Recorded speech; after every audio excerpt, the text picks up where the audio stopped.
Hermano, buenas tardes o buenas noches, no sé cómo ustedes le quieran llamar.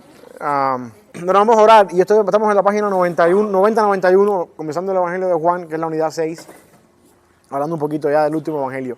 Gracias, Padre, por esta oportunidad que nos da, Señor, por la bendición que tenemos de poder llegar delante de ti, Señor, de poder escuchar tu palabra, de poder también, Señor, ponernos acorde contigo. Te pido que tú nos hables, Señor, que podamos ser receptivos a lo que tú nos quieres decir, Señor, y que tengamos en todo tiempo la valentía de ponerla en práctica en nuestra vida. Que sea un tiempo juntos donde podamos aprender de ella, Señor, y también podamos conocer un poquito más de ella para el bien nuestro personal y también para la forma en la que lo usamos en nuestra vida de enseñanza. En el nombre de Jesús, amén.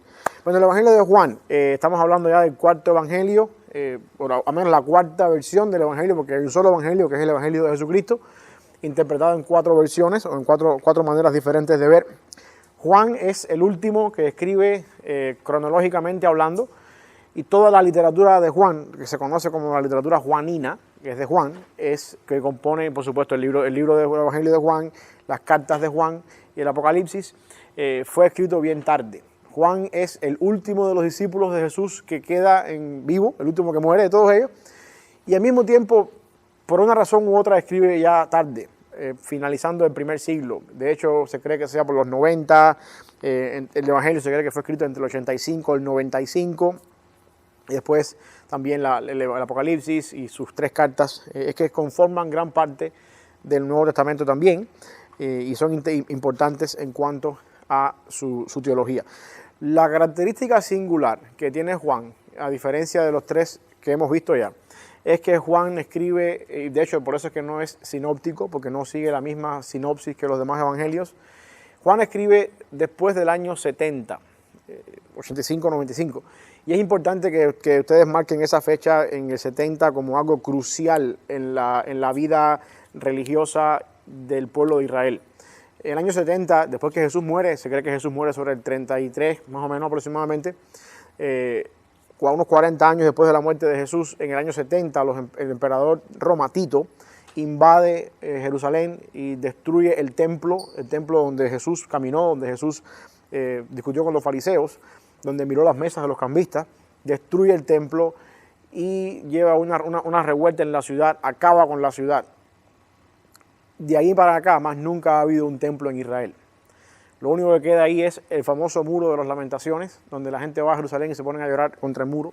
Esa es la única pared que queda de ese templo del año 70, que se destruyó con Tito. Nunca más ha habido un templo.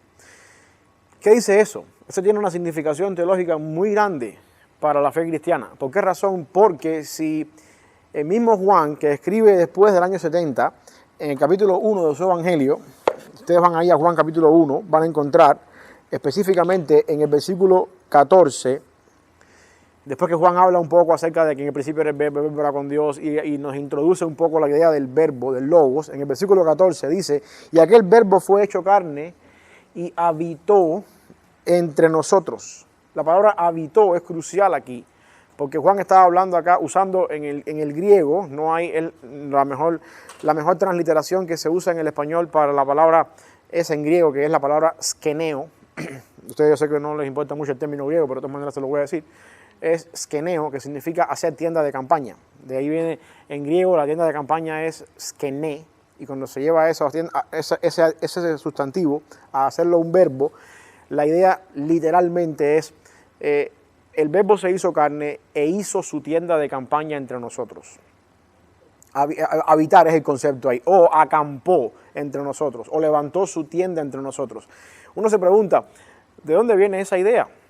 ¿Alguien tiene alguna idea de dónde viene la idea de la tienda de campaña? Del tabernáculo, que precisamente el concepto del tabernáculo era levantar una tienda de campaña para que la gloria de Dios morara en medio del pueblo de Israel. Ese tabernáculo, después que el pueblo conquistó la tierra prometida, se suplantó por el verdadero templo que fue construido por Salomón. Y ya Dios habitaba en medio de su pueblo en un templo. Y ustedes se acuerdan que ahí está el famoso pasaje de 2 de Samuel, cuando Salomón empieza a orar y viene Dios y le dice, si se humillara en mi pueblo, con mi nombre es invocado. ¿Se acuerdan el pasaje famoso en 2 de Crónicas 7:14? Ese es el concepto. El tabernáculo es, Dios levanta, Moisés, por orden de Dios, levanta un tabernáculo, la gloria de Dios viene a morar en medio del pueblo, porque de hecho geográficamente hablando, el pueblo estaba ubicado alrededor de ese lugar. Una vez que conquistan la tierra prometida, ese lugar se convierte entonces ahora en la ciudad de Jerusalén, donde Salomón levanta ese templo que no se le permite hacer a David, y una vez más, la gloria de Dios viene a demorar en ese lugar cuando se dedica ese templo. Cuando se van al cautiverio babilónico, los babilónicos destruyen ese templo, pero después cuando regresan del templo con Esdras y con Nehemías, bajo el liderazgo de Ageo y de Zacarías, se reconstruye el templo de Salomón, por supuesto no con la gloria que había habido, y Ageo da la profecía de que no se preocupen porque la gloria de este templo va a ser inferior a la del templo de Salomón, porque la gloria de este templo es mucho mayor en el sentido de que el deseado de las naciones caminará en este templo, Cristo, porque ese templo que construyeron en tiempos de Ageo es el mismo templo donde Jesús caminó, que eventualmente Herodes, el grande, lo remodeló en algún momento determinado para congraciarse con los judíos. Ahora, ¿por qué estoy yéndome por toda esa periferia? Para entrar un poquito. Juan está hablando post 70. En el 70 el templo se destruyó y lo único que hay es una sola pared que hasta el día de hoy ha perdurado. Sin embargo, aquí ahora Juan está diciendo, el Verbo se hizo carne y entonces hizo su tienda de campaña entre nosotros.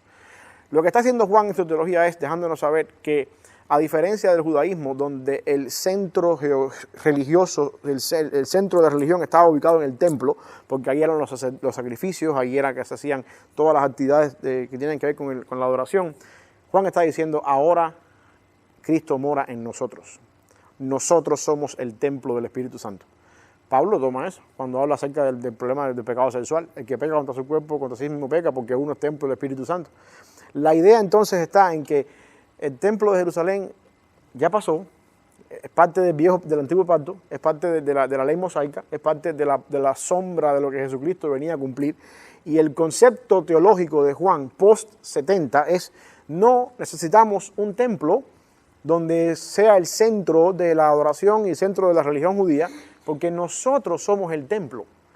Eso no quiere decir que tú no tienes que venir a la iglesia, eso quiere decir que de alguna manera u otra, la vida cristiana, el hecho de que Dios mora en mí, y de hecho cuando el Espíritu Santo viene a morar en nosotros, eso tiene una connotación diferente en el sentido de que yo soy cristiano y Cristo mora en mí. La iglesia tiene otro papel aparte de ese, pero no es que en este lugar, aquí en la 700 North Island, habita la gloria de Dios, y cuando yo estoy en mi casa, estoy fuera de la gloria de Dios. Eso no es lo que está, ese era el contexto del Antiguo Testamento, y eso no es lo que Juan está diciendo. Juan está diciendo, yo soy cristiano y tengo a Cristo en mi vida, a Dios morando en mí por el Espíritu Santo 24/7, porque el templo soy yo. El templo no es un lugar, un edificio geográfico ahí, independientemente de que uno necesita la comunidad de la iglesia, porque Juan dice que cada uno que somos templos somos miembros de un cuerpo. Yo soy templo, pero soy un miembro y tengo que pertenecer a una comunidad mucho más grande. Así que eso es algo interesantísimo que vamos a encontrar en la literatura de Juan post 70. No hay templo, por lo tanto la vida cristiana se lleva de otra manera. El concepto del nuevo pacto es, según Jeremías 31, yo voy a poner mi ley en sus corazones, yo voy a orar en ellos de alguna manera, y eso va a hacer entonces que yo pueda vivir dentro de ellos, o a morar en ellos y de esa manera en medio de ellos. Una vez más, esto tiene que ver también con el concepto del nombre de Dios, de Cristo, Emmanuel, que significa Dios con nosotros. Así que eso es algo interesantísimo que hace de Juan un evangelio diferente, en el sentido de que Juan está viendo la vida cristiana después de la destrucción del templo de Jerusalén y tiene un concepto más de lo que es la vida cristiana, más, diríamos, neotestamentario, el concepto de que ya por cierta cantidad de años, si Cristo murió en el 33, el templo se destruyó en el 70, el Pentecostés vino 40 días después de la resurrección. Juan está escribiendo aproximadamente 50 años después, 50, 60 años después de que ya estamos dentro de la vida de iglesia del Nuevo Testamento. O sea, ya estamos pasando un poco el judaísmo, dejando el judaísmo y entrando entonces en lo que parece, en lo que es más común a lo que vemos hoy en día nosotros en el concepto de iglesia. Déjame avanzar. ¿Alguna pregunta hasta acá con eso? ¿Alguna duda? Yo creo que si entendemos esto desde un principio, que esta es la peculiaridad de Juan, vamos a poder ver a Juan de manera diferente. De hecho, precisamente por eso Juan es un poco más universal en el Evangelio. Juan empieza hablando del Evangelio casi mismo como empieza la Biblia, en el principio. Pero en vez de decir en el principio creó Dios, Juan viene en el principio era el verbo. Estaba la segunda persona de la Trinidad presente ahí. Es un poco más universal en ese sentido. Según Juan también nos da a nosotros al final del Evangelio el propósito por el cual Juan escribe el Evangelio. Estas cosas os he escrito para que tengan vida eterna, o creo que para que crean. Juan 20, 31. Ahí está el propósito. Muchas cosas se pueden decir de Cristo, todas las que Él hizo, no alcanzarán en los libros del mundo para decir todo lo que Él ha hecho, pero estas se escribieron para que ustedes tengan fe, para que ustedes fortalezcan su fe. Algo así dice ese versículo del 30-31. Juan nos da explícitamente el concepto por el cual Cristo escribe su evangelio, la razón por la cual Él lo hace. Juan hace también hincapié en el ministerio de Jesús en Judea, la idea de que por qué razón a los suyos vino y los suyos no lo recibieron. Eso es algo importante que Juan quiere que sepamos. Por eso es que Juan se centra mucho en lo que Jesús hizo dentro de Judea, en los judíos. Juan no registra parábolas, los milagros son señales que apuntan hacia Jesús. Juan es bastante enfático en demostrar que los milagros que él pone en su evangelio tienen el propósito de ser un lente por el cual uno pueda mirar y decir, este hombre es el verdadero Mesías. La idea de Juan con narrar milagros no es mostrar el poder de Jesús en primer lugar, sino más bien mostrar que este milagro o este hombre que hace estos milagros tiene que ser el Mesías, porque si no, no hiciera los milagros que hace. ¿Se acuerdan cómo fue que se encontró en el capítulo 3 Jesús con Nicodemo? Nicodemo viene de noche y ¿qué le dice a Jesús? Sabemos que tú vienes de parte de Dios, porque nadie puede hacer las cosas que tú haces. Y de alguna forma u otra, en el capítulo 4 encontramos también a Jesús conversando con la mujer en el pozo, y la mujer en el pozo le cae el 20 de que este hombre es Jesucristo cuando le dice, ve, busca a tu marido. No, yo no tengo marido. Bien has dicho, porque has tenido 5, el que tienes no es el tuyo. Y la mujer automáticamente dice, ¿cómo es que este hombre puede saber mi vida? Porque la idea es que, y así todos los milagros que encontramos en el Evangelio de Juan, en el contexto en el que Juan los narra y los pone, tienen el propósito de que uno pueda de hacer tropezar a las personas que están escuchando el milagro, a las personas que están en el contexto del Evangelio, hacerlos tropezar para que se den cuenta que ese es el Mesías. Hacerlos, la Biblia usa el término escandalizar. ¿Se acuerdan cuando Jesús dice a sus discípulos esta noche, ustedes se escandalizarán de mí? La Reina Valera traduce el verbo escandalizar, que básicamente es una transliteración del griego, la palabra griega es escandalizo, pero básicamente lo que significa es tropezar. Cuando uno viene caminando y saca un tropieza. Y Jesús lo que está diciendo es que el tropiezo ocurre cuando una persona tiene un concepto de lo que es el Mesías, pero al mismo tiempo la forma en la que Jesús actúa no va acorde a lo que es el Mesías, pero al mismo tiempo hay ciertas cosas que te dicen, pero si este hombre no fuera el Mesías no pudiera hacer estas cosas. Esas cosas son los milagros. ¿Se acuerdan, por ejemplo, un típico caso? Simón el fariseo invita a Jesús a su casa. No era por la intención de que quería hacer una carne asada, ni que le caía bien Jesús, nada por el estilo. La idea por la que Simón invita a Jesús a su casa es para ver quién es este hombre. Déjame traerlo a mi círculo de intimidad, déjame hacerle una comida, a ver cómo se comporta en la mesa, a ver con quién viene, para yo poder decir, este es un falso o este no es un falso. ¿Okay? Esa es la idea por la que Jesús es invitado por Simón el fariseo a cenar. Y en la cena llega una persona a la casa, ¿se acuerdan quién llegó? Exactamente, María Magdalena. María Magdalena, que venía con un pomo de perfume y rompió el pomo de perfume en los pies de Jesús y empezó a ungir con el perfume en los pies de Jesús y con su pelo. ¿Y qué fue lo que automáticamente Simón dijo? Ya encontré la razón por la cual lo invité. Este es un falso. Si él supiera quién es la mujer que lo está tocando, él ni hiciera eso. ¿Y qué fue lo que Jesús hizo? Le dio el pensamiento y dijo, Simón, lo que quiero que vean acá es la condición de Simón. Simón es una persona que duda antes de invitar a Jesús a comer a su casa. Una persona que duda, que está viendo que la ley dice una cosa, por ejemplo, no harás nada el sábado y que este hombre sana gente los sábados, que está viendo que tiene conocimiento bíblico este hombre Jesús, pero hay cosas que no me acaban de convencer. Hace milagros, pero por otro lado hay cosas que no me acaban de convencer. Y yo tengo que saber quién es este hombre, porque puede ser que este sea el Mesías de verdad y yo esté haciendo cosas que no son y esté acabando con la vida del Mesías. En esa incertidumbre es lo que la Biblia narra como tropezadero. Eso es piedra de tropiezo. Cuando Cuando tú estás esperando algo de alguien, en este caso del Mesías, pero la persona que tú tienes delante de ti y tú dices, este es el Mesías, hace cosas que yo dice, pero es que no, si fuera el Mesías no hiciera esto.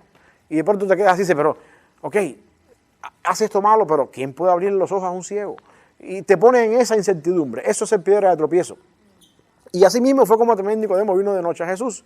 Sabemos que tú eres maestro porque vienes de Dios. Explícanos entonces. Lo que quiero que ustedes entiendan acá es que la idea de los milagros dentro del Evangelio de Juan, más que mostrar que Jesús puede hacer señales maravillosas, son cosas que Juan pone en su Evangelio para que la gente entienda que, oye, al final del día, este es el Mesías. Este es el verdadero Mesías. Mira a través del milagro y te das cuenta que nadie puede levantar la hija de Jairo. Mira a través del milagro y te das cuenta que nadie puede adivinar el pensamiento de un fariseo. Mira a través del milagro y te vas a dar cuenta de que nadie puede alimentar 5,000 personas, de que nadie puede transformar el agua en vino, que son los milagros que vemos en el Evangelio, para que entiendas que con todas las dudas que tienes, este es el Mesías. Y eso dice mucho de la opción o la razón por la cual el milagro está expuesto en los Evangelios. Porque hoy en día ustedes han oído la frase, recibe tu milagro ahora, y ora por tu milagro ahora, y al final del día el milagro no es un fin en sí mismo, porque la gente que fue a Jesús a comerse los panes y los peces se llevó el milagro, se llenaron la barriga ese día, pero se fueron para el infierno. El milagro no es un fin en sí mismo, el milagro es un medio que esas personas tenían para decir, este hombre que hizo este milagro es el Mesías, es para que llegaras al verdadero fin en sí mismo que es Cristo. O sea, si tú quieres recibir tu mayor milagro ahora, Cristo es tu mayor milagro ahora. Y si tú lo tienes, felicidades. Si no lo tienes, pues ni aunque te ganes la lotería, ni aunque busques el milagro que tú quieres, ahí no vas a llegar. Y Juan se encarga de eso de una manera poderosa en su evangelio. Lo otro que es importante, yo creo que muchas de las cosas que yo he dicho aquí van en lo que está en el día 1. Voy a avanzar un poquito. Con respecto a todas estas cosas acá. Hace mucho énfasis también en lo que es en que Cristo es Dios, en marcar a Jesucristo como el verdadero Dios, la segunda persona de la Trinidad. Juan hace énfasis también en la luz. Hay un contraste muy grande en la luz y las tinieblas para Juan. De hecho, desde el capítulo 1 del Evangelio, en el principio, la luz vino al mundo, los hombres amaron más las tinieblas que la luz. En él estaba la luz, dice también Juan en el capítulo 1. La idea de Juan en el contraste con luz y tinieblas es la idea del pecado y la vida cristiana. El que está en pecado está en tinieblas, el que está en Cristo está en luz. Y Juan es bastante enfático en dejar saber a las personas que estaban, cuando estaban en la luz. Hasta a veces lo pone que uno dice, bueno, ¿por qué razón Nicodemo vino a Jesús de noche? Sí, yo sé que ustedes han oído la frase de que porque tenía vergüenza. Sí, no estamos hablando que no, puede ser que sí. Pero ¿por qué no pensar que Jesús está haciendo un contraste con el Nicodemo viniendo de noche, que supuestamente estaba en la luz porque era doctor en la ley y era fariseo, en contraste con el capítulo 4, la mujer viniendo a Jesús en el pozo en pleno mediodía? Y Juan está siendo irónico diciendo, con todos los fariseos que era, estaba más en tinieblas que esta mujer con toda la reputación que tenía. Porque al final se fue para la aldea y creyó en el Mesías. Nicodemo no tenemos un récord que haya pasado así. Quizás después siguió a Jesús de lejos, pero no tenemos ese compromiso. En Juan 9 tenemos el caso del hombre ciego, que Juan se dedica 3 capítulos del Evangelio a hablar del hombre ciego de nacimiento. ¿Y cuál es la onda con el hombre ciego de nacimiento? Si los milagros de Jesús se narran en 2 o 3 versículos, ¿por qué 3 capítulos para hablar de eso? El mismo contexto. El hombre estaba ciego de nacimiento. El hombre no tenía ningún conocimiento del Mesías. Automáticamente cuando el hombre recibe la vista, que se encuentra con Jesús y le pregunta a Jesús, ¿tú crees en el Mesías? ¿Quién es para que crea en él? Soy yo, pues yo creo en ti. Y después, ahí mismo en el contexto del debate con los fariseos, el contexto es el mismo. Este hombre, con todos los ciegos que estaba de nacimiento, tenía más vista que todos ustedes, que son fariseos y conocen la ley. Y Jesús tiene un altercado con los fariseos en ese capítulo 9, 10, por ahí 11, en cuanto votan al padre de la sinagoga o los excomulgan de la sinagoga. Y la idea de que Juan está queriendo dejar de saber es, este hombre, al final del día, tenía mucho más vista o estaba más en la luz que lo que estaban todos los fariseos y publicanos. Y eso es lo que Juan quiere que veamos en ese gran contexto entre las obras que se hacen en tinieblas. Por ejemplo, Jesús fue arrestado de noche. Las cosas que todo el juicio, todo el proceso judicial hecho de noche, como diciendo hay ahora oscuros aquí, hay cosas oscuras acá. La luz es la idea de que todo viene hecho a la luz. Así que eso yo quiero que ustedes vean el contraste que Juan hace en ese sentido en cuanto a lo que es la oscuridad y las tinieblas. Eso no quiere decir que ahora vamos a sacar un contraste completo ahí en todo eso, pero Juan de alguna forma lo trae el Evangelio para resaltar un poquito eso. La otra cosa importante, en la página 90 y 95, en lo que es la introducción del Evangelio, la importancia que Juan quiere hacernos saber con respecto a que el verbo Cristo ya existía antes del tiempo. Esto es algo que quizás otros evangelios lo dejan un poquito entreabierto, pero Juan es explícito en decir que en el principio era el verbo, y el verbo estaba con Dios y el verbo era Dios. La palabra que usan en la Biblia Reina Valera es la palabra verbo, que en realidad logos, de ahí viene la famosa palabra logos en griego, que significa en realidad palabra, es la palabra. Lo que quiero que ustedes entiendan con esto acá, el concepto del logos o del verbo en el mundo del Nuevo Testamento era bastante especial, en el sentido de que Juan habla de una palabra, no solamente de una palabra que uno dice, sino la palabra específica de Dios. Yo creo que el Reina Valera hace un buen trabajo en traducir palabra, en vez de poner palabra, pone verbo, porque en una oración gramatical la palabra más importante es el verbo, es la que lleva la acción de la palabra. El niño corre en el patio, una oración gramatical, el verbo correr es la palabra importante y es la que lleva a cabo el sentido de la oración. Y yo creo que la Reina Valera usa verbo en el sentido de dejar saber que no es cualquier palabra la que es desde el principio, sino más bien es la palabra de Dios. Cuando Dios dice en Génesis 1:1, hágase la luz, esa palabra que se habla y lleva a la acción, esa es la segunda persona de la Trinidad. Eso es un concepto bien fuerte en la literatura juanina. Cada vez que Dios habló, palabra del Señor vino a fulano de tal, esa palabra del Señor es la segunda persona de la Trinidad, la palabra, lo audible de Dios, la palabra que se expresa el resultado del momento, que dice algo y al momento se hace lo que se dice la palabra del Señor. Eso es lo que Juan está queriendo decir. Ahora, esa palabra nosotros la tenemos de dos maneras. Esa palabra la tenemos encarnada en la persona de Cristo y la tenemos escrita delante de ustedes en la Biblia. Yo no estoy diciendo que eso que está delante de ustedes, que esto es Cristo, esto no es Cristo, no me malinterpreten. Pero estoy diciendo que la palabra de Dios, eso que sale de la boca de Dios, se hizo hombre en Cristo y al mismo tiempo llegó a nosotros escrito en este libro que tenemos delante de nosotros acá. Y Juan es bastante fuerte en hacer ese énfasis. Y por supuesto es Dios, porque comparte con Dios la misma sustancia, aunque Dios en su Trinidad funciona en tres personas diferentes, Padre, Hijo y Espíritu Santo, pero esta persona es Dios. Para Juan, esta segunda persona de la Trinidad que se hizo hombre es verdadero Dios y al mismo tiempo verdadero hombre. Esto es un concepto que ha dado guerra en toda la teología, en toda la historia de la iglesia, pero ustedes tienen que entender esto. Cristo es 100% Dios, 100% hombre. Si no puede ser Dios, si no es Dios, no hay forma de que podamos ser salvos, porque ningún ser humano puede pagar una deuda a un Dios eterno. Ninguno de nosotros puede pagar la deuda eterna, porque no estamos hablando de la deuda de los países de América Latina, estamos hablando de la deuda del pecado contra Dios. Ninguno puede pagar eso. ¿Por qué razón? Porque nosotros no somos eternos. Así que tiene que ser divino, Dios. Y al mismo tiempo tiene que ser hombre, porque ninguna otra criatura que no sea humana puede redimir la humanidad. O ninguna otra criatura. Déjame ponerlo de esta manera. Los que pecaron son los humanos. Alguien tiene que pagar por los humanos. Los ángeles no pueden pagar por nosotros.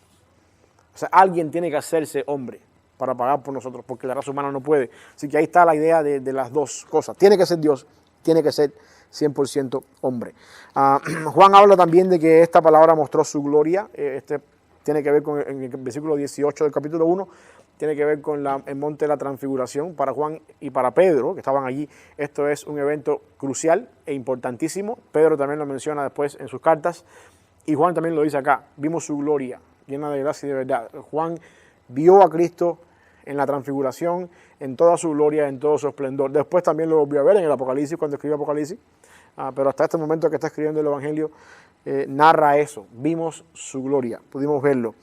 Gracia y verdad, son dos cosas también importantes que Juan contrasta acá. Lleno completamente de gracia y lleno completamente de verdad. Cristo dice en otras palabras, yo soy la verdad y la vida, el camino de la verdad y la vida, y la gracia se derramó sobre él. La idea esta de gracia sobre gracia es el concepto de que aunque en el Antiguo Testamento la gracia y la salvación siempre fue por gracia, en Cristo recibimos de esa gracia mucha más todavía. Es el concepto que está queriendo decir acá Juan. ¿Alguna pregunta hasta acá? ¿Alguna duda? Señalar ahí en ese versículo que era Dios, el único. Sí. Y entonces los testigos de Jehová eso es muy interesante. La Biblia del Nuevo Mundo, que es la Biblia que usan los testigos de Jehová, la traducción del Nuevo Mundo, dice literalmente, en el principio existía la palabra, y la palabra existía con Dios, y la palabra era un Dios. Como diciendo que hay más dioses. Lo que pasa es que es lo siguiente, hay muchas razones por las cuales, bueno, es una herejía, ¿no? Obviamente, no es un Dios, es Dios. El problema está, y ya que Luis lo tocó, déjenme hacerles un poquito de la historia detrás de todo eso. Hay una regla de traducción en griego, que cuando una palabra, de entrada todas las palabras en griego tienen un artículo. Si yo voy a hablar de Freddy, yo digo el Freddy. Si yo voy a hablar de la mesa, el piso. Por ejemplo, yo digo ahora, voy a estar ahí en la cocina, arriba de la cocina, en la hielera, todo lo que yo use tiene un artículo. Y hay una regla de traducción en griego que dice que cuando el artículo no está, uno puede sustituirlo o agregarle el artículo indefinido un o una. Por ejemplo, yo digo ahora, voy a usar el ejemplo de Freddy. Mi amigo, el Freddy, estaba aquí sentado conmigo en la mesa, estábamos comiendo un desayuno. Y si en griego, si lo digo así, está puesto el artículo delante de el Freddy. Pero si no dijera así, dijera mi amigo Freddy, está sentado conmigo en la mesa, en griego, yo puedo decir mi amigo un Freddy estaba sentado conmigo en la mesa, porque no tiene el artículo, yo puedo ponerle el artículo indefinido. Eso es una regla que es ambivalente. El problema está en que en la Biblia no hay ningún otro lugar donde a Dios se le ponga un Dios delante del artículo. Esa regla nunca más existe en ningún otro versículo de la Biblia y se intercambia así. Pero más todavía, hay una razón primordial por la que Juan mantiene en el Evangelio en griego original el artículo y quita el artículo delante de la última palabra Dios. ¿Por qué razón? Mira de esta manera, el artículo, si yo digo, hay una diferencia entre cuando yo digo, voy otra vez, el Freddy o un Freddy. Si yo digo el Freddy, estoy siendo específico, es este Freddy específicamente. Si yo digo un Freddy, puede ser cualquier Freddy entre muchos que se llamen Freddy. ¿Me entienden lo que les quiero decir? El artículo, él define más algo que si yo uso un artículo más abierto.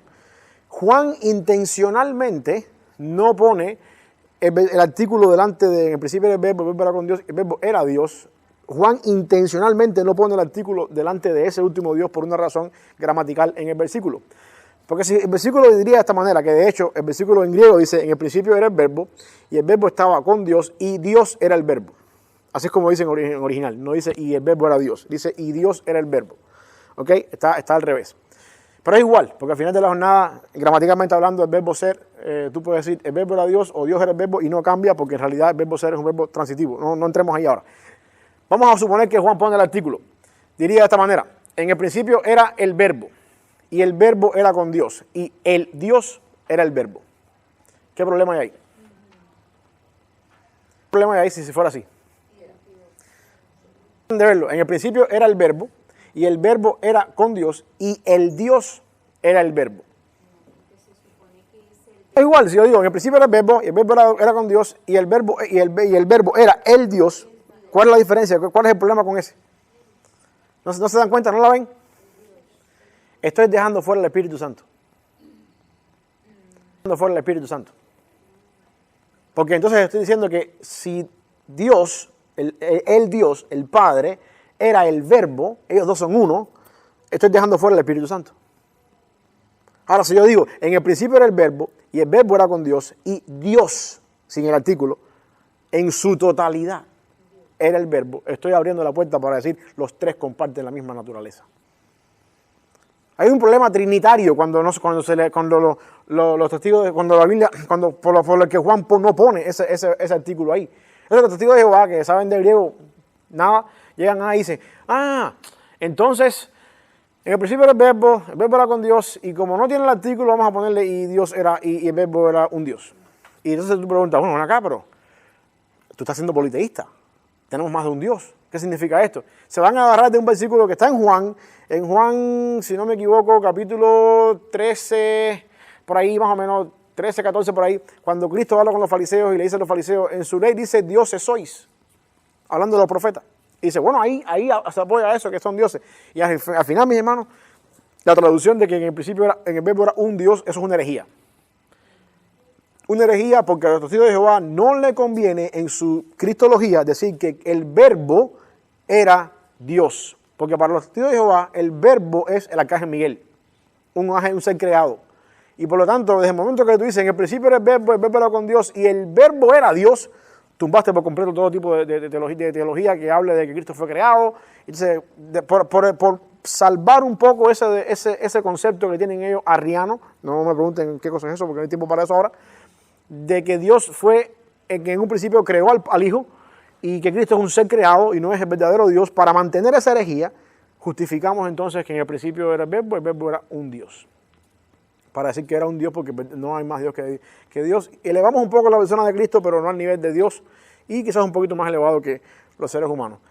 Pero como le acabo de decir, si no es Dios, no nos puede salvar. Porque ¿a cuál de los ángeles dijo Dios jamás, mi hijo eres tú? Dice Hebreos capítulo 1. Así que esa es la idea con el versículo 1.1 de Juan. No sé si eso les aclaró su duda con respecto a eso. Hay algo importante que quiero que ustedes vean aquí en la página 96, en la conversión de Nicodemo, en la conversación con Nicodemo. Ahí Juan nos da algunas características, algunos factores, dice el libro acá, que son cruciales en la conversión de una persona.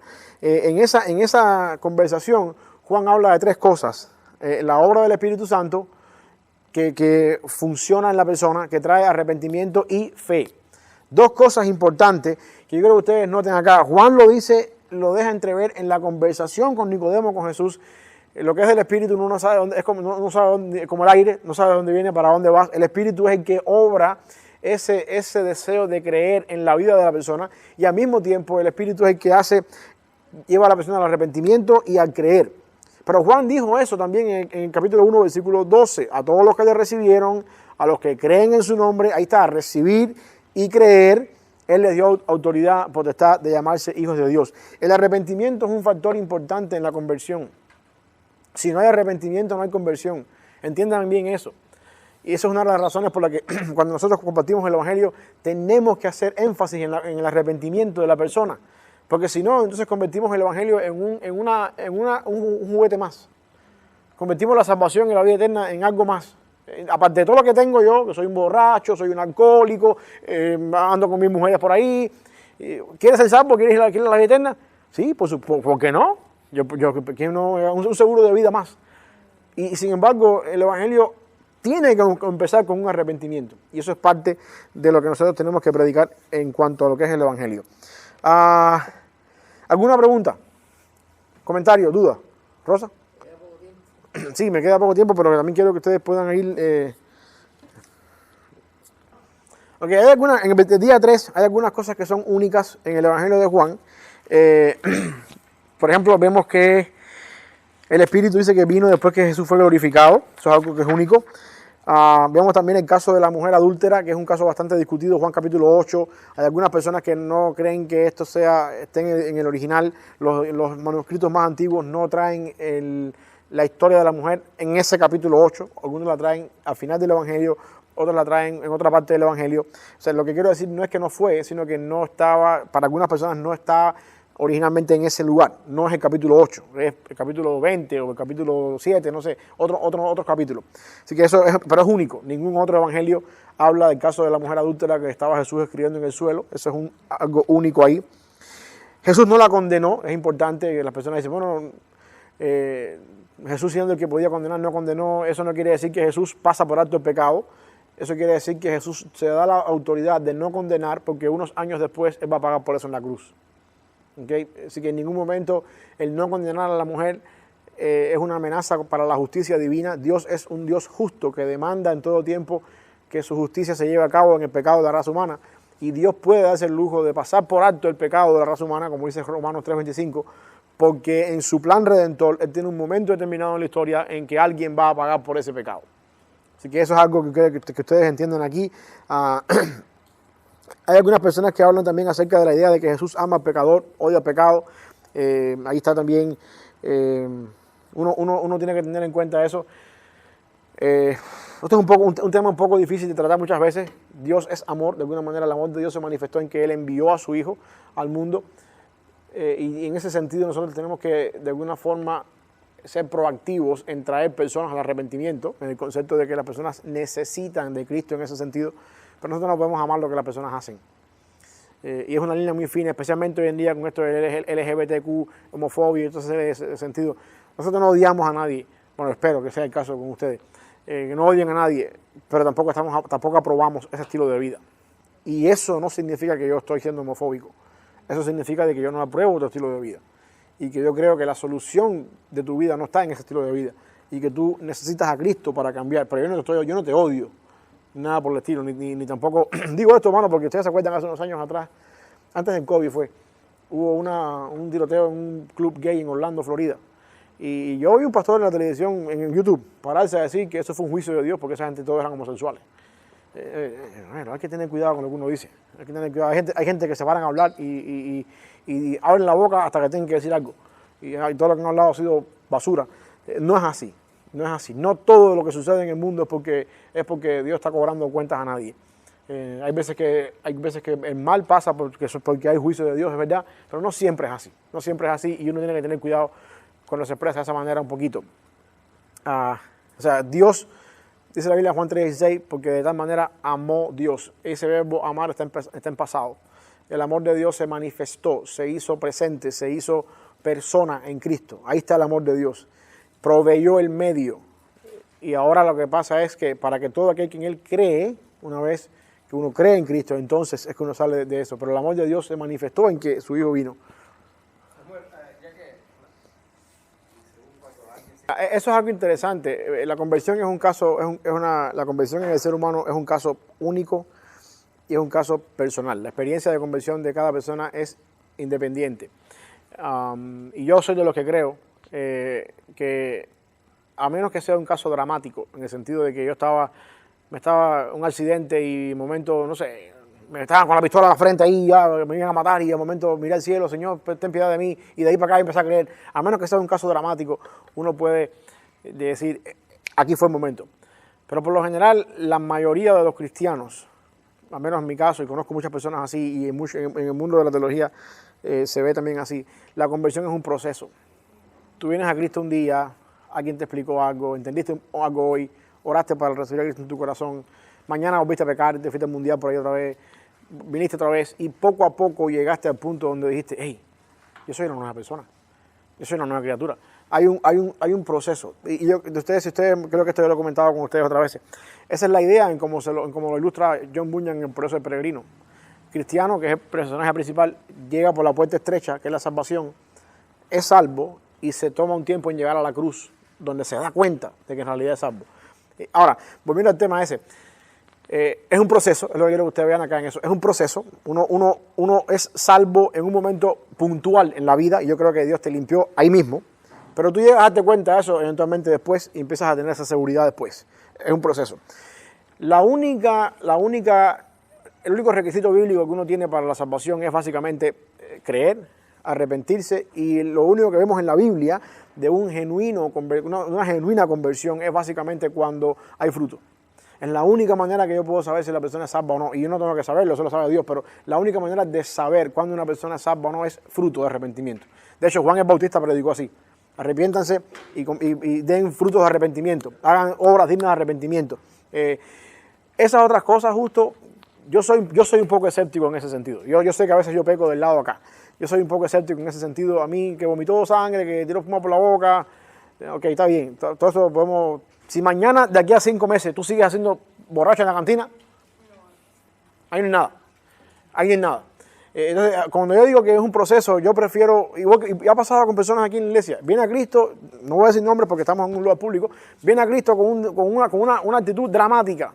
Yo estaba en el mundo, ven para acá mi hermano, bienvenido en la iglesia, van, cuando ya las cosas agarraron su nivel, levantó el pie, más nunca lo vimos. No hay fruto de arrepentimiento. O sea, yo prefiero esperar. ¿Cómo yo sé que la persona en realidad se convirtió? Vamos a esperar. Déjame ver un fruto. Déjame ver en qué termina todo esto. Y quizás es la razón por la que en las iglesias nosotros nos tomamos el tiempo en mirar un poquito antes de decirte, hermano, encárgate de este ministerio. Hermano, mira, tú sirves en esta área. Queremos ver un poquito qué onda contigo. No queremos tampoco darte el ministerio y después que el día de mañana aparezcas aquí con un stripper aquí bailando desnudo aquí. ¿Qué pasó aquí? No, que nunca, es que estoy poniendo un caso extremo, ¿no? Nunca supimos que la persona era salva.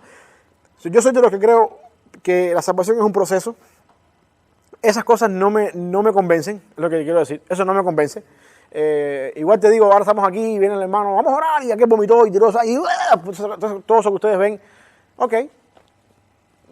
Si es teatro o si es genuino, me lo van a decir unos meses después, cuando yo vea el cambio. Y yo prefiero esperar unos meses después para ver ese cambio. Eso no me convence, eso no me da una razón para decir, el hermano se convirtió tal día. A lo mejor el hermano se convirtió tal día y sí, después eso se da fruto, ok. Pero yo prefiero ver el fruto de arrepentimiento en la persona, más que eso. Jesús lo dijo, por su fruto los conocemos. Así mismo es. ¿Algo más? Hermano, no el tema. Y si no se arrepiente uno. Es la parte donde estaba llegando cuando no había cometido la idea de Juan 3:16, porque de tal manera amó, pasado. El amor de Dios está en pasado. Yo creo que yo lo veo de esta manera, y ustedes pueden estar en desacuerdo conmigo en ese sentido, y está bien, no tenemos que estar en la misma página. Para mí, cuando dice la Biblia que de tal manera amó Dios al mundo, es como que Dios nos dice, la puerta de salvación está ahí. Yo abrí la puerta. Ahora, mi relación personal con el mundo entero es que yo estoy airado con el pecado de la humanidad. Pero al mismo tiempo que estoy bravo con el pecado de la humanidad, y si te mueres en ese pecado vas para el infierno, al mismo tiempo que estoy bravo contigo, ahí está la puerta de salvación. Entra y eres salvo. O sea, cuando yo digo que Dios ama al pecador, bueno, la Biblia dice en primer lugar que Dios amó pasado, en proveer el medio, que es Cristo. Pero la relación mía en este momento, si no soy cristiano delante de Dios, no es un Dios que me espera con brazos abiertos para amarme. Es un Dios que está airado conmigo, que está revelando su ira en contra de los hijos de desobediencia, Romanos 1, específicamente 18 creo que es, si no me recuerdo, porque la ira de Dios se refleja en 18. Y su amor se manifestó en que la puerta está abierta, y ahí está la posibilidad de salvación. Hasta que esa puerta no se cierre, hay posibilidad de salvación.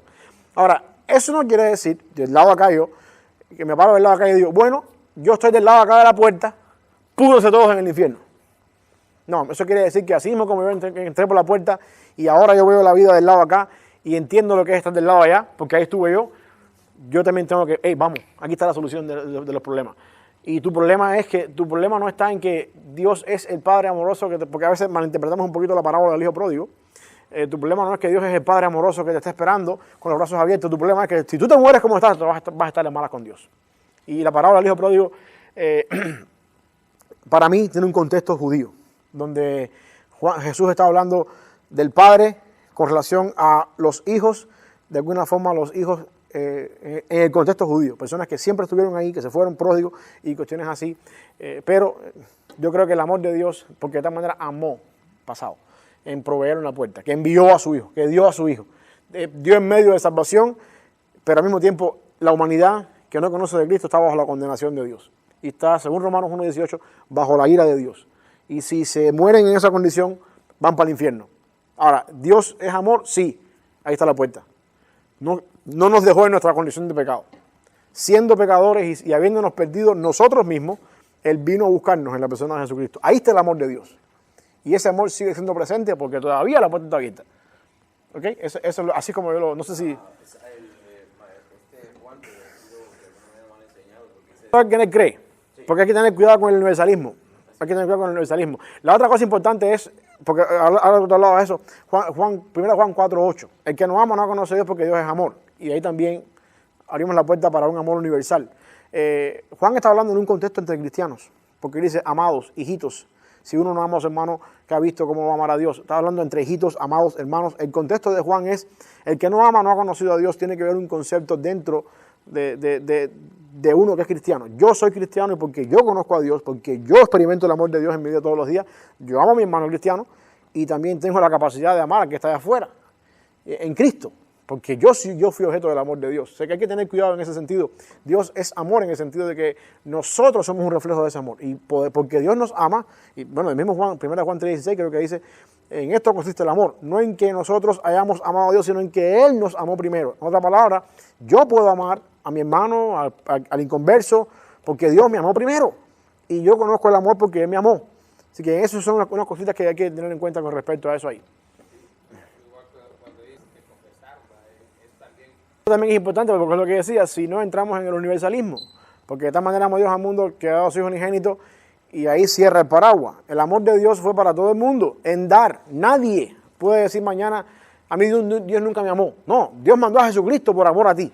Ahora, pero el paraguas se cierra, de tal manera amó Dios al mundo que dio para que Cristo pueda morir por todo el mundo.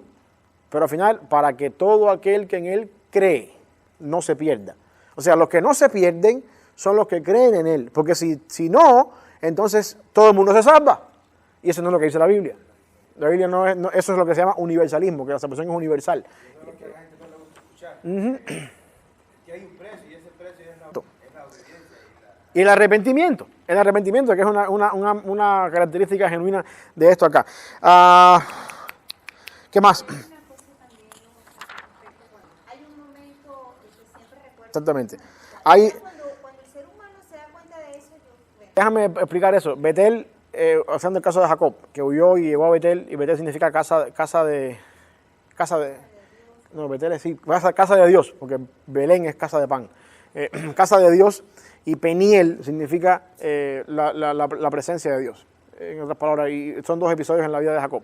Jacob sale huyendo, tiene el sueño en la escalera y se despierta y dice, este es el lugar horrendo porque es la casa de Dios, está aquí, yo no lo sabía. Y le llamó el nombre Betel, casa de Dios, Dios está aquí. Cuando viene de regreso se encuentra con Dios, con el ángel en Peniel, y empieza a luchar con el ángel en Peniel. Y dice que salió el sol, cojeaba, y le puso ese nombre Peniel porque ahí luchó con Dios y ahí experimentó la presencia de Dios cara a cara. Y lo que yo estaba diciendo en ese mensaje es que uno puede estar en la casa de Dios toda su vida sin nunca antes experimentar la presencia de Dios. Y hay una diferencia muy grande entre ser parte de la casa de Dios y en realidad ser de aquellos que experimentan la presencia de Dios. O sea, eso es lo que yo estaba en ese mensaje que he predicado otras veces. Hay una gran diferencia en eso y a ese punto se llega. Bueno, ahí tenemos el caso de Jacob.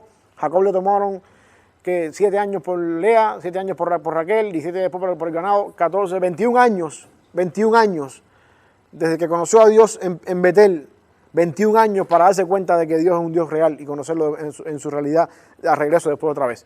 Así que yo quiero que ustedes entiendan eso. La salvación es un proceso. Yo espero que ustedes no nos tomen 21 años, porque ustedes tampoco van a oír lo que vio Jacob. Pero el punto es que es un proceso y uno llega a esa seguridad de la salvación eventualmente cuando empieza a entender varias cosas en la vida. Y uno puede decir, bueno, ahora yo soy... Y quizás cuando uno llega a ese punto dice, yo me hice cristiano en ese momento, pero ahora es que lo debo entender. Ahora es que lo debo entender. Y eso es lo que yo quiero que quede así en ese sentido. Nos queda un minuto, algo más. Yo terminé hasta el día 4. O sea, que lo que me faltó fue por cubrir el día 5. Pero muchas de las cosas que dije, fui brincándome hasta el día 4. Así que hasta el día 5 nos queda pendiente ahí. Y creo que más que todo es lo mismo que hemos estado hablando. Ahí Juan habla del caso del pago por la salvación nuestra, de que todo se lo demos al Señor, la idea de Tomás, incrédulo, cuando Tomás reconoce ese mi Señor y mi Dios, dando una vez más la importancia de la deidad de Cristo en el Evangelio. La otra parte importante de Juan es al final, cuando la gente empieza a hacer el contraste entre Juan con Pedro me amas, Pedro me amas 3 veces. Mucha gente hace ahí la idea el libro creo que se va por esa variante. Aquí está, el amor fileo, y al final Pedro me ama. En griego hay 3 palabras para amor, es importante que ustedes conozcan eso. Fileo, que es un amor de amigo, filial. Está el amor eros, que eso es un amor ya de pareja, erótico, romántico, y ahí viene la palabra erotismo. Y está el amor ágape, que es el amor por excelencia, un amor que se entrega completamente de todo. Y muchas personas ahí usan que Pedro y Jesús hablaron las primeras 2 veces, Pedro, tú me amas, pero la palabra era fileo. Y sí, tú sabes que te amo. Y al final Cristo le dice, Pedro, tú me amas, pero usando la palabra ágape, que es más fuerte. Y como que Pedro, bueno, en otras partes del Nuevo Testamento la palabra fileo y ágape se usan también intercaladamente, así que eso no es una razón sustentable con todas las demás partes del Evangelio. Yo creo que la razón por la que hubo 3 preguntas de ¿me amas? ¿Alguien sabe por qué? Negaciones. Por 3 negaciones.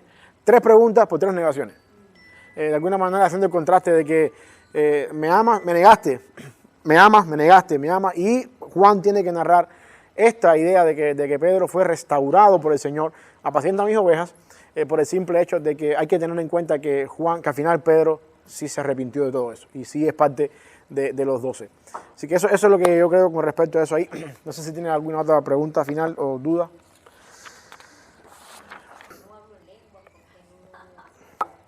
Efesios 1:13. Una vez que creímos, escuchamos, fuimos sellados con el Espíritu Santo. La persona que no tenga el Espíritu Santo no es cristiano. Y la única... y aquí voy a respaldarme en una frase del doctor Roger, que me encanta, él era muy bueno con las palabras. Él decía, una de las mejores maneras de saber que yo tengo el Espíritu Santo no es hablar en lengua, es controlar la que tengo. Que eso quiere decir en otras palabras que el fruto del Espíritu de verdad, de no andar en otras cosas que son pecados, dan más evidencia de que tengo el Espíritu que el simple hecho de que hablo lengua y saco demonios y hago cosas por ahí. Así que yo creo que el requisito distintivo de un cristiano es la obra del Espíritu en mi vida. Así que si yo no tengo el Espíritu porque no hablo lengua, no es que no soy cristiano. Y con la lengua, en la semana que viene que hablemos en Hechos, vamos a hablar de la lengua y vamos a entrar un poquito más en esa idea de por qué la lengua, cuál es la onda con la lengua. Hay un testimonio que vi hace poco de un hombre que se... No viniera aquí. Aquí. Pablo dice, el Espíritu, con mayúscula, el Espíritu, que es el Espíritu Santo, le da testimonio a mi espíritu, con minúsculas, de que yo soy un hijo de Dios. Y ese es el testimonio del Espíritu. Cuando yo peco, ahí está el Espíritu. Ahí está el Espíritu. Y tú no puedes estar tranquilo hasta que tú dices, Señor, perdóname. Y sientes ese renuevo espiritual de que Dios te perdona. Eso, para mí, es la presencia del Espíritu Santo en mi vida. Eso vale más que ponerme a hablar 1000 cosas ahí, que yo no creo que eso sea en la lengua. Pero la semana que viene vamos a hablar de la lengua. ¿Justo? ¿Iba a decir algo? Bueno, vamos a orar para terminar. ¿Quién quiere despedirnos en oración ahí? Freddy. Padre, gracias te damos, Señor. Bendiga, mi hermano. Gracias por todo.